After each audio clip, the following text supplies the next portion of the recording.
గురువు గారు తటవర్తి వీరరాఘవరావు గారికి ఆత్మ ప్రణామములు. జీవిత సూక్ష్మాలు అనే పుస్తకాన్ని రచన అండ్ ప్రచురణ బ్రహ్మర్షి తటవర్తి వీరరాఘవరావు గారండి. ఇప్పుడు మనము ఇంకా జ్ఞానంలోకి వెళ్ళిపోదాం.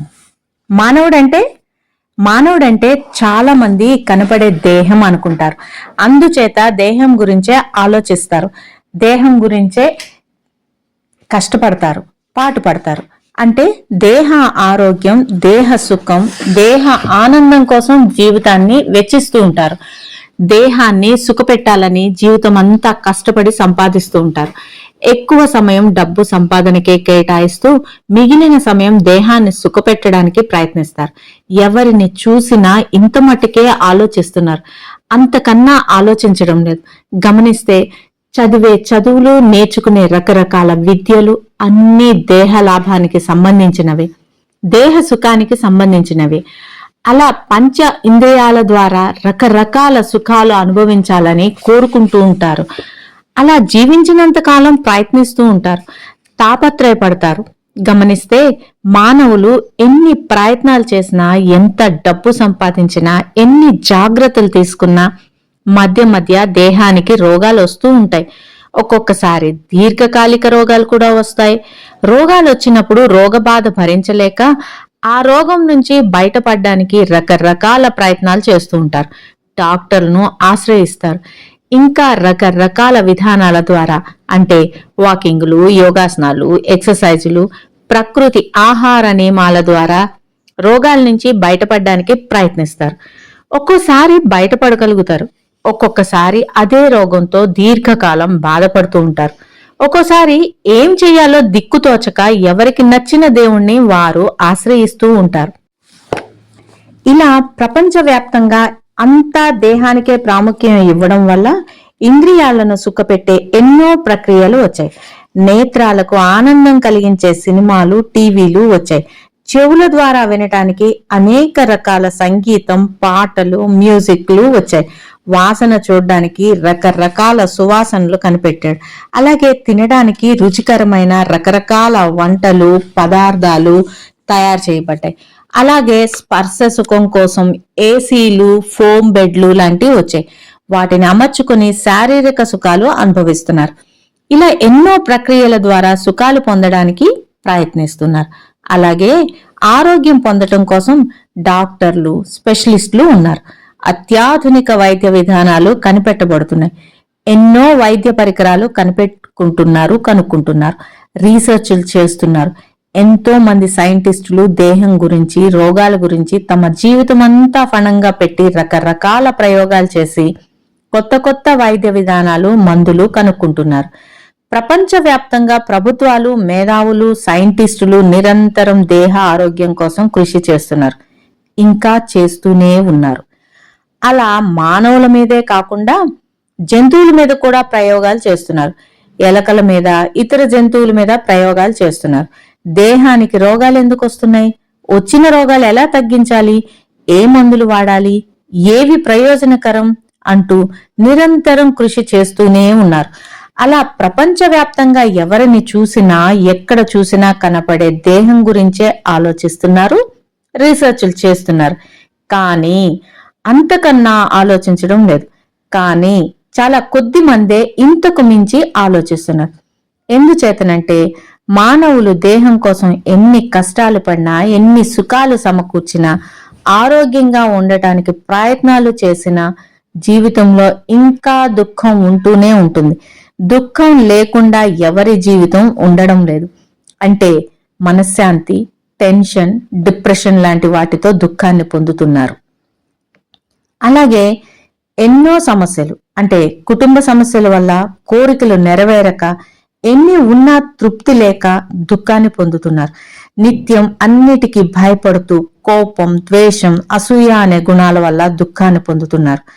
తనకున్న అలవాట్లు, అంటే మద్యం, జూదం, వ్యభిచారం లాంటి వాటి వల్ల కూడా దుఃఖాన్ని పొందుతున్నారు. మానవులు ఎన్ని ప్రయత్నాలు చేసినా, ఎన్ని రీసెర్చ్లు చేసినా దుఃఖం లేకుండా జీవితం ఉండటం లేదు.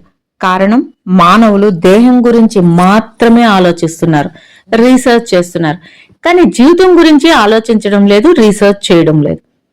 ఆరోగ్యం, సుఖం దేహానికి సంబంధించినవి మాత్రమే, కానీ దుఃఖం జీవితానికి సంబంధించింది. అందుచేత జీవితం గురించి అధ్యయనం చేయకుండా, జీవితం గురించి ఆలోచించకుండా, జీవితం గురించి రీసెర్చ్ చేయకుండా జీవితంలో దుఃఖం నివారించుకోలేరు. ఎన్ని సౌకర్యాలున్నా దుఃఖం ఉంటే వాటిని అనుభవించలేరు కదా. అనుభవించలేని వారికి ఎన్ని సుఖాలున్నా ప్రయోజనం లేదు కదా. అందుచేత జీవితం గురించి ఆలోచించాలి, అధ్యయనం చేయాలి. జీవితానికి సంబంధించిన విద్యనే ఆధ్యాత్మిక విద్య అంటారు. ఆధ్యాత్మిక విద్య అభ్యసించిన వారికి జీవితానికి సంబంధించిన ఎన్నో విషయాలు, రహస్యాలు తెలుస్తాయి. జీవితానికి సంబంధించిన ఎన్నో సూక్ష్మాలు తెలుస్తాయి. ఎలా జీవించాలో తెలుస్తుంది, ఎలా జీవించకూడదో తెలుస్తుంది. సృష్టిలో కనబడేవే కాదు, కనబడనివి కూడా ఉన్నాయని తెలుస్తుంది. కనబడేవి తాత్కాలికం, కనబడనివే శాశ్వతం అని తెలుస్తుంది. కనబడేదానికి మూలం కనబడనిదే అని తెలుస్తుంది. కనబడేదానికంటే కనబడనిదే ప్రాముఖ్యమైనదని తెలుస్తుంది. ఇంకా ప్రాముఖ్యం ఇవ్వవలసింది కనబడేదానికి కాదు, కనబడని దానికి అని కూడా తెలుస్తుంది. ఇంకా కనబడే భూలోకమే కాదు, కనబడని లోకాలు ఉన్నాయి. సృష్టిలో కోటాను కోట్ల లోకాలున్నాయని తెలుస్తుంది. మానవునికి కనబడే జీవితమే కాదు, కనబడని జీవితం కూడా ఉందని తెలుస్తుంది. ఇంకా మానవుడంటే కనబడే దేహం ఒక్కటే కాదు, కనబడని మనస్సు, కనబడని ఆత్మ కూడా ఉన్నాయని తెలుస్తుంది. పేరుకి శరీరమే అయినా శరీరాన్ని, ఇంద్రియాలను నడిపించేది మనస్సు అన్న సంగతి తెలుస్తుంది. అసలు వీటన్నిటికీ మూలం ఆత్మ అని కూడా తెలుస్తుంది. ఆత్మ లేకపోతే దేహం శవమవుతుందని కూడా తెలుస్తుంది. ఇంకా కనబడే దేహం చనిపోతుంది. కనబడని ఆత్మకు చావు లేదని తెలుస్తుంది. ఇంకా ఎన్నో జీవిత సూక్ష్మాలు తెలుస్తాయి. ఇలా జీవితం గురించి రీసెర్చ్ చేసిన వారినే ఆధ్యాత్మిక శాస్త్రవేత్తలు అంటారు. జీవితం గురించి సంపూర్ణ అవగాహన ఉన్నవారు వీరే. వీరిని యోగులు, యోగీశ్వరులు అని కూడా అంటారు. వీరంతా మానవుని దుఃఖానికి కారణం తెలుసుకున్నవారు. తాత్కాలికంగానే కాదు, దుఃఖాన్ని శాశ్వతంగా నివారించుకునే మార్గాన్ని కూడా కనుక్కున్నారు. ఆరోగ్యంగా, శాంతిగా, నిర్భయంగా, ఆనందంగా జీవించే మార్గాన్ని తెలుసుకున్నారు. మానవునికి కనబడే జీవితమే కాదు, కనబడని జీవితం కూడా ఉందని తెలుసుకున్నారు. దేహం చనిపోతుంది, మనకు చావు లేదు అని తెలుసుకున్నారు. అలాంటి యోగులు, యోగీశ్వరులే మనం ఆరాధించే కృష్ణుడు, బుద్ధుడు, జీసస్, మహావీరుడు, గురునానక్, మహమ్మద్ లాంటి వారు. అలాంటి యోగీశ్వరుడే ప్రస్తుతం మనకు శాశ్వత దుఃఖ నివారణ మార్గమైన శ్వాస మీద ధ్యాన విధానాన్ని అందించిన బ్రహ్మర్షి పత్రిజీ. ఈయన ఆధ్యాత్మిక శాస్త్రవేత్త, జీవితం గురించి రీసెర్చ్ చేసిన సైంటిస్ట్. దుఃఖం నుంచి తాత్కాలికంగానే కాదు, శాశ్వతంగా బయటపడే మార్గాన్ని కనుగొన్న మహనీయుడు. అందుచేత ఆయన బోధించిన ధ్యానాన్ని ఆచరిస్తే జీవితంలో ఎవరికి ఏ రకమైన దుఃఖం ఉండదు, ఎప్పుడూ ఆనందంగా జీవిస్తారు. అందుచేత సుఖాలు సమకూర్చుకోవడం కాదు, ఆనందంగా జీవించడమే ముఖ్యమని తెలుసుకోవాలి. దేహం ఒక్కటే ప్రధానం కాదు, దేహంతో పాటు దేహం కంటే ప్రాముఖ్యం ఉన్న మనసు ఉంది. అంతకంటే ప్రాముఖ్యమైన శాశ్వతమైన ఆత్మ ఉంది. జీవితంలో దేహం ఒక భాగం మాత్రమే. ఒక్క భాగానికే ప్రాముఖ్యం ఇస్తే జీవితం అస్తవ్యస్తమవుతుంది, దుఃఖమయమవుతుంది. అన్నిటికీ ప్రాముఖ్యం ఇస్తేనే జీవితం ఆనందమయమవుతుంది. అన్నిటికీ అంటే కనబడే దేహం, కనబడని మనస్సు, కనబడని ఆత్మ, వీటన్నిటికీ సంబంధించిన సాధనే ధ్యానం. అందుచేత ధ్యానం చేసి జీవితాన్ని ఆనందమయం చేసుకుందాం. మానవుడంటే దేహం ఒక్కటే కాదని తెలుసుకుందాం. ఇది వింటున్న ఆత్మ బంధువులందరికీ ధన్యవాదములు.